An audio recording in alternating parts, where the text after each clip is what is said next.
مننه. بس موږ نن راغلي یو دلته الډیر دی دا او یقین وکړئ چې ډېر زیات ښایسته ځای دی. او زه په ژوند کې په لومړي ځل راغلی یم. چېرته چې سړی په لومړي ځل لړ شي او ښځې وي نو بیا نور هم خوشحاله شي. او عابد صاحب د کیمرې نه اخوا دی نو که دا لږ ونې دا ځای مو خو دا څومره ښایسته ځای دی.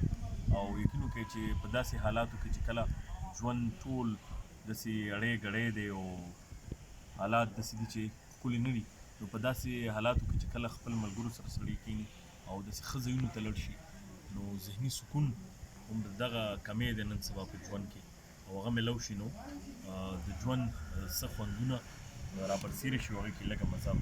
نو ملګري دي او دوی ټول وایي چې یاره څه شعرونه دې ټولو ملګرو ته، وسیم ته، بلال ته او زهیب حسن ته او الطاف صاحب ته او عابد صاحب ته د کیمرې شاته دی او حامد او اسفندیار خان ته خپل څو شعرونه د غزل ډالۍ کوم چې د زړه د درد مې پکې حل شته دی، د زړه د درد مې پکې حل شته دی چې د لا زلفې الول شته دی. دا الول داسې دی دا د هغه سمبل اف بیوټي دی که نه.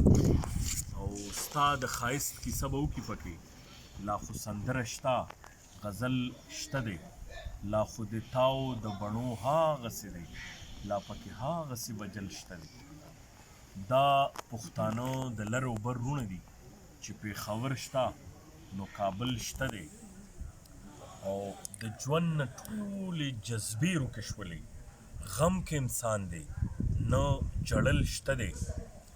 او پښتو خو هېڅوک روکولی نه شي دا چې ټپه شته دی متل شته دی. او چې عابد خان د ځان نه ورک دی پکې، چې عابد خان د ځان نه ورک دی پکې نو مینه کې خامخا څه چل شته دی. د درد مې پکې حل شته دی چې د لا زلفې الول شته دی.